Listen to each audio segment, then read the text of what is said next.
भटका कर रख दिया गया। हमारे मोहल्लों में नशा आम है, रात भर गेम खेलने में इनकी पूरी जिंदगी गुजरती जा रही है। ऐ नौजवानों, कल क़यामत के दिन तुमसे सवाल होगा। अल्लाह ने तुम्हें जवानी दी है, हदीस पाक है, उस वक्त तक मैदान क़यामत से कोई कदम नहीं हटा सकता जब तक अल्लाह के इस सवाल का जवाब नहीं देगा। क्या सवाल है? अल्लाह ताला की तरफ से पहला सवाल होगा, मैंने तुझे जवानी दी थी, कहां कहां खर्चा किया? इसका जवाब देना होगा। और फरमाते मुहद्दिसीन, किसी किसी को अपनी जवानी का हिसाब देने में 500 साल लग जाते हैं। अल्लाहु अकबर। उस तपिश वाले मैदान महशर में, उस भरी क़यामत के मजमे में तुम्हें अपना हिसाब देने में सालों बीत जाएंगे, नहीं दे पाओगे हिसाब। 500 साल 700 साल लग जाएं। इसीलिए मैं कहता हूं, आज अगर कोई ये समझ रहा है कि मुझे जिंदगी मिली है टिकटॉक के लिए या किसी हसीना के दामे फरेब में फंस करके मुआशिक़े करने के लिए, शेर व शायरी करने के लिए, है नौजवानों, ये जिंदगी बहुत शॉर्ट है, निकल जाएगी। जिन लोगों ने अपनी जिंदगियां इस तरह तबाह की, उन बूढ़ों से पूछो, उन गुनाहों के जख्म आज भी उनके जिस्म पर हैं। वो जिंदगी भर जख्म यहां पर भी महसूस कर रहे हैं और कब्र में भी और हश्र में भी महसूस करेंगे। और आज जो नौजवान है उनसे मैं कहता हूं, तुम्हारे पास वक्त है, बुढ़ापा आने से पहले संभल जाओ। बुढ़ापा आने से पहले तुम्हारी जिंदगी रात भर गेम खेलने या नशा के अड्डे पर गुजारने या टिकटॉक पर मुजरे करने के लिए नहीं। तुम्हारी जिंदगी किसी हसीना के पीछे घूमने फिरने में नहीं। तुम्हारी जिंदगी जो दी गई है वो किस लिए? बरेली से आवाज आती है, जिंदगी ये नहीं किसी की किसी के लिए। सुभान अल्लाह। जिंदगी ये नहीं किसी की किसी के लिए, जिंदगी है नबी की नबी के लिए। ना समझ मरते हैं जिंदगी के लिए, अरे जीना मरना है सब कुछ नबी के लिए।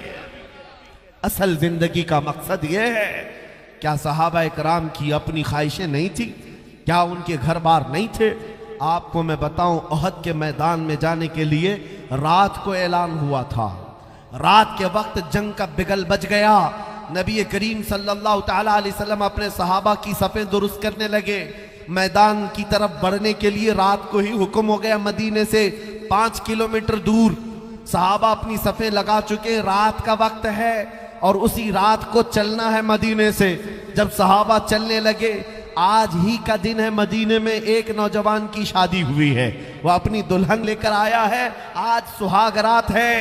सुहाग रात हर एक नौजवान के लिए कीमती रात है, उसकी जिंदगी की खुशियों वाली रात है। लेकिन मदीने के उस अजीम सहाबी जिनकी आज सुहाग रात है, आधी रात गुजरी थी, तड़प कर बिस्तर से उठ बैठे और कहा अपनी शरीक हयात से, मेरे कानों में आवाज आ रही है कि रसूलुल्लाह ने सहाबा को बुला लिया है, सहाबा जा रहे हैं मैदान जंग में। और ये सुहाग रात का बिस्तर छोड़कर खड़ा हो गया नौजवान, अपनी शरीक हयात से कहा, ऐ मेरी खातून, अगर तू चाहे तो मुझसे तलाक ले ले।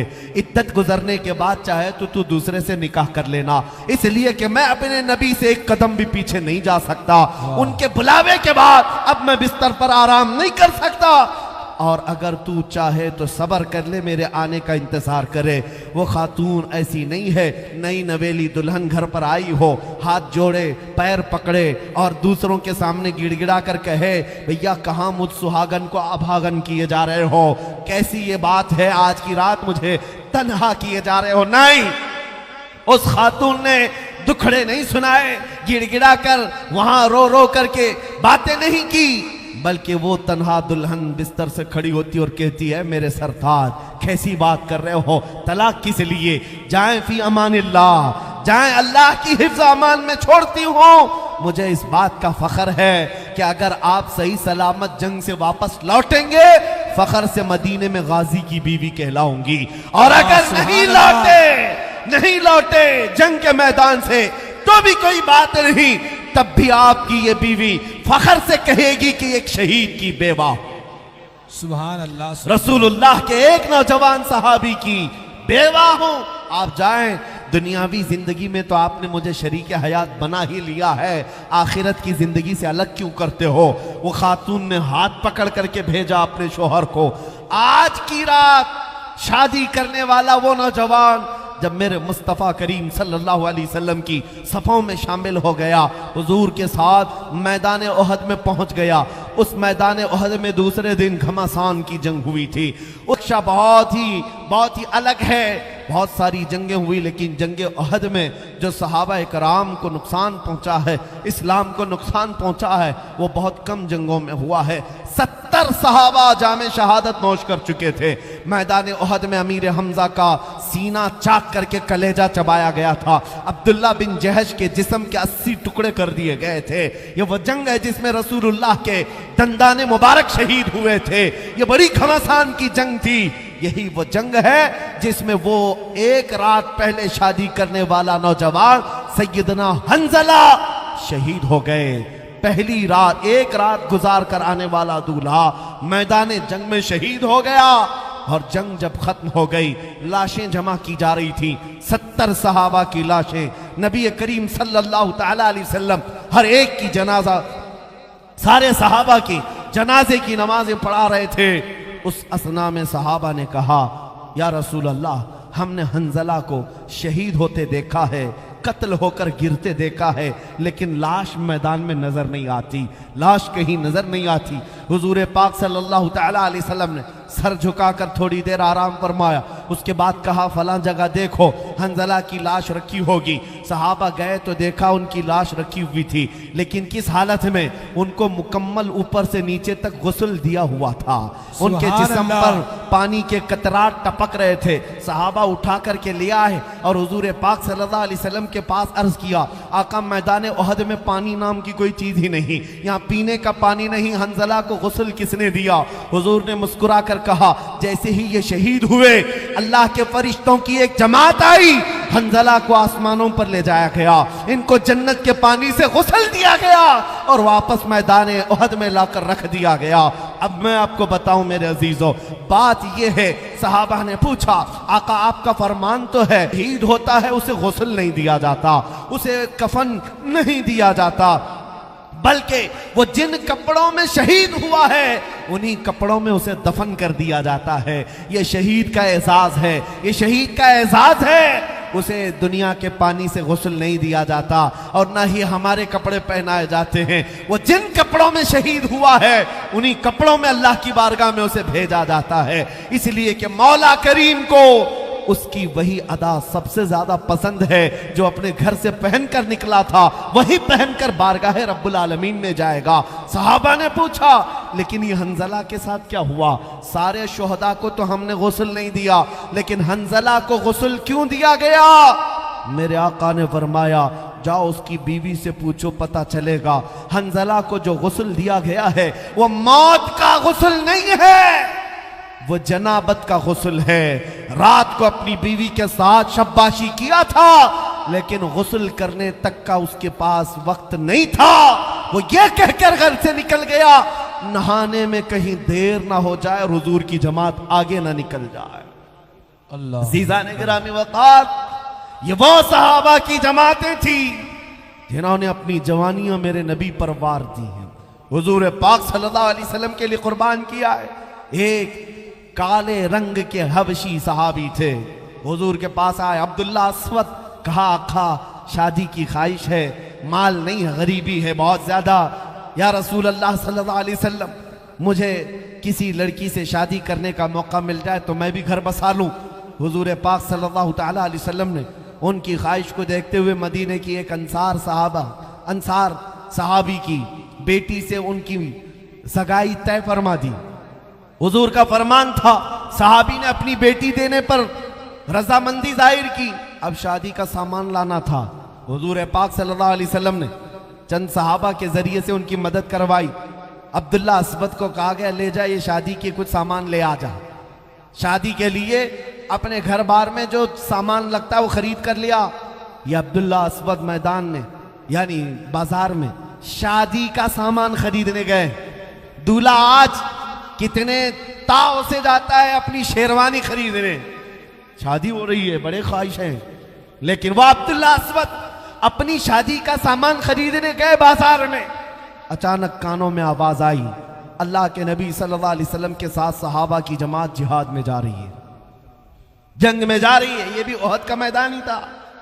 अब्दुल्ला अस्वद वो गरीब सहाबी, मैं बाजार में जो शादी का सामान खरीदना था, नीयत बदल गई, सारा जंग का सामान खरीद लिया, सारे पैसे असबाबे जंग खरीदने में लगा दिए। अरे घोड़ा भी ले लिया, लोहे की टोपी भी ले लिया, जीरा जो लोहे का लिबास पहनते थे वो भी ले लिया, जितनी ख्वाहिशें थी जंग में पहनने की सब ले लिया, पैसे कुछ बचाए भी नहीं। सोच सकते थे जंग के बाद आकर के शादी भी करना है, थोड़े पैसे बचा करके रखो, नहीं, वो रसूलुल्लाह के परवाने थे, मेरे आका सल्लल्लाहु अलैहि वसल्लम के फिदाई थे। पूरा पैसा लगा दिया और लेस होकर घोड़े पर सवार होकर आए मैदान में। दूसरे दिन जब जंग हो रही थी, हुजूर पाक सल्लल्लाहु अलैहि वसल्लम ने सहाबा से पूछा, क्योंकि चेहरा ढका हुआ था, पूरी टोपी पहने थे, पहली मर्तबा वो टोपी, पहली मर्तबा वो लिबास पहने हुए। हुजूर ने सहाबा को दिखाकर पूछा, ये कौन है, ये कौन है, नया दिखता है। सहाबा ने गौर से देखा, लड़ रहा है बतले जलील बहादुर की तरह, कभी इधर कभी उधर, अपने घोड़े को एड़ लगाता है। सहाबा ने कहा, या रसूल अल्लाह, ये हमारी जमात में से नहीं है, कोई बाहर से आया हुआ है, हम में से कोई इसको नहीं जानता। हुजूर मुस्कुराए और कहा, तुम नहीं पहचानते, वो मेरा अब्दुल्ला अस्वद है, मैं उसकी कैनियों के रंग से पहचान रहा हूं। मैंने उसको शादी का सामान खरीदने के लिए पैसे दिए थे, लेकिन उसने सारे पैसों का सामान खरीद लिया। देखो आज सहाबा पहचान गए, काले रंग की कैनियां उनकी पहचानी जा रही थी। हुजूर पाक सल्लल्लाहु अलैहि वसल्लम उनको देखकर मुस्कुरा रहे थे। ये वो बतले जलील था जो शाम होने से पहले घोड़े से गिरा, काफिरों के नरगे में आया और शहीद हो गया। और जब जिस्म पाक मैदान में पड़ा हुआ था, शाम के वक्त रसूल पाक सल्लल्लाहु अलैहि वसल्लम मैदान में आए। वो एक सहाबी के बारे में रिवायत मिलती है, चलते हुए हुजूर अब्दुल्ला अस्वद के पास आए और जमीन पर बैठ गए, जमीन पर बैठ गए, अपने जानू बिछा लिया। अब्दुल्ला अस्वद का सर उठाकर मेरे आका ने अपनी गोद में रख लिया और उसके बाद उनके चेहरे पर लगी हुई धूल और गुबार को अपने हाथों से साफ किया। नबी करीम सल्लल्लाहु अलैहि वसल्लम ने चेहरे को साफ किया और उसके बाद आयत करीमा पढ़कर लोगों को बताई, मिनल मुमिनीना रिजालुन सदक़ू मा अहदुल्लाह अलैह। अल्लाह कुरान में फरमाता है, मोमिनों में कुछ मर्द ऐसे हैं जिन्होंने अल्लाह से किया हुआ वादा पूरा कर दिखाया, उनमें से ये अब्दुल्ला अस्वद है। अजीजा ने गिरामी वक़ार, मैंने दो मिसालें सिर्फ आपके सामने रखी हैं, सिर्फ इसलिए रखी कि जवानी इस बात का नाम नहीं है कि हम अपनी ख्वाहिशात को अपनी ख्वाहिशात के मुताबिक यहाँ जीते रहे। आज हालात ये है, कुरान पर कुत्ते भौंक रहे हैं, मेरे नबी की इज्जत पर भौंक रहे हैं, अल्लाह की शान में भौंक रहे हैं, हमारे ऐशो इशरत में कोई कमी नहीं आती, हमारी रातें कुछ नहीं बदलती। तुम कब छोड़ोगे ये फिल्मी नगमों पर धूम मचाना, कब छोड़ोगे इन गाने बजानों पर रक्स करना? तुम्हारा ये हाल नहीं है मेरे अजीजों, नाचने गाने वाली कौम से तुम्हारा रिश्ता नहीं है। तुम्हारे लिए सारा ऐशो इशरत जन्नत के लिए तैयार है। तुम बताओ, यहां का ऐशो इशरत चाहते हो 4 दिन का, या हमेशा का ऐशो इशरत जो मेरे मुस्तफा के साथ है? अगर मेरे नबी के साथ जाना है, सुनो, एक रिवायत मिलती है कि जो लोग अल्लाह रब्बुल इज्जत की हमद सुनते थे, कुरान का कलाम सुनते थे, नबी पाक की नातें सुनते थे, अरे निकालो अपने कानों से ये गानों के ईयरफोन, दिन भर इसी को सुन सुन करके मुनाफिक बनते जा रहे लोग। और मुहद्दिसीन ने फरमाया, जो कसरत से गाने सुनता है वो जिना की तरफ जाता है, उसके दिल में मुनाफिकत आती है, निफाक आता है, कुफ्र से मोहब्बत करने लगता है। और आज के दौर में तो पता ही नहीं चलता कि सुन करके कब काफिर हो गया। नगमों में ऐसी ऐसी बातें आ गई। ऐ नौजवानों, तुम्हारे कान जो दिए गए हैं, मुझे बताओ रसूलुल्लाह की नातें क्या तुम्हें अच्छी नहीं लगती? हुजूर पाक की तारीफ अच्छी नहीं लगती? हुजूर पाक सल्लल्लाहु ताला अलैहि वसल्लम की तारीफ सुनने वाली कौम के साथ कल क्या होगा? सुनो, 2 कौमें ऐसी होंगी, एक कौम वो जो दुनिया के नगमों से मस्त होकर यहां नाचती थी, ढोल बाजे तमाशे म्यूजिक पर रक्स करने वाली जमातें। आज हमारी कौम में देखा देखी आ गया। अरे वो लोग भी नाचते हैं, हम भी मीलाद के जुलूस में नाचेंगे। तुम किससे कंपेयर कर रहे हो? किससे कंपेयर कर रहे हो? तुम्हारी मुशाबहत उस कौम से नहीं है। सुबह से शाम तक शराब पीकर नशे में धुत रहना। मेरे अजीजों, तुमने शराब मोहब्बत पिया है। हुजूर पाक की गुलामी तुम्हारे गले में है। नाचना गाना तुम्हें ज़ेब नहीं देता। कल कयामत के दिन दो कौमें, वो जो यहां दुनियावी नगमों पर नाचती थी, फरिश्तों को हुक्म होगा सीसा पिघला करके आग में लाओ और इनके कानों में उंडेल दो। कानों में डाला जाएगा, उनका भेजा बाहर निकल जाएगा। ये वो लोग। दूसरी वो कौम जो अपने नबी की मदहसराई पसंद करती थी, अल्लाह का कलाम सुनना चाहती थी। जब ये जन्नत में पहुंचेंगे, रब ताला फरमाएगा तुमने अपने कानों से मेरी तारीफ सुनी, मेरे हबीब की तारीफ सुनी। ऐ मोमिनीन की जमात, आज तुम्हें सिला देते हुए, बदला देते हुए जन्नत की हूरों से मैं तुम्हें अपना कलाम सुनाऊंगा। जन्नत की हूरें आएंगी और नगमाते इलाहिया सुना रही होंगी। हूरों की सुरीली आवाज से सुन करके मस्त हो जाएंगे। अल्लाह हमें उस जमात में शामिल फरमाए। 100 साल सुनाएंगी और उसके बाद रब ताला उन्हें हूरों को फरमाएगा बस।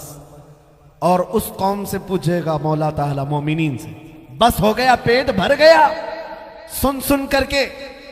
ये मोमिनीन की जमात कहेगी मौला हम और सुनना चाहते हैं, और सुनना चाहते हैं। तो रब ताला दाऊद अलैहिस्सलाम को बुलाएगा। दाऊद अलैहिस्सलाम वो नबी हैं जिनकी आवाज में इतनी मिठास थी कि अगर वो अल्लाह का कलाम पढ़ते थे तो हवा में परिंदे भी रुक जाते थे, पहाड़ भी झूमते थे। लहने दाऊदी मशहूर है। रब ताला फरमाएगा दाऊद अलैहिस्सलाम को, ऐ मेरे पैगंबर दाऊद, आप अपनी मीठी आवाज से मेरे मानने वाली इस जमात को कलाम इलाही सुनाओ। दाऊद अलैहिस्सलाम सुनाते रहेंगे, 100 साल गुजर जाएंगे।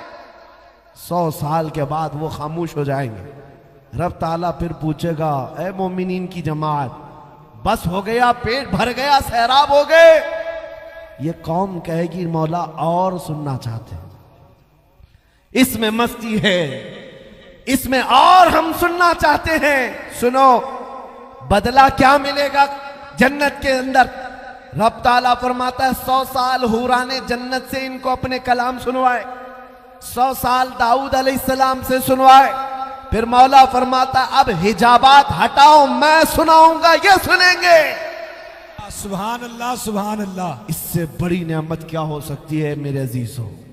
इससे बड़ा इनाम क्या हो सकता है? जन्नत में पहुंचोगे, दीदार इलाही होगा। अल्लाह करीम खुद अपने कलाम सुना रहा होगा, अपने कानों से सुन रहे होंगे। इसलिए बचा करके रखो अपने कान और साथ में आंखें भी बचाओ। आज का जमाना बड़ा खतरनाक है। सारे गुनाहों का अड्डा तुम्हारे हाथ में पहुंचा दिया गया है।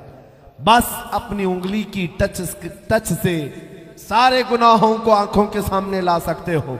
आपको पता है आज दुनिया में सबसे ज्यादा सर्च करने वाली वेबसाइट पोर्नोग्राफी की हैं। गंदी तस्वीरें, नंगी तस्वीरें, भयानक किस्म की फिल्में, जिसे देख देख कर नौजवान अपने अखलाक का और अपने ईमान का ऐसा कत्ल कर चुका है कि उसकी आंखों से रौनक खत्म हो गई, नूर निकल गया है।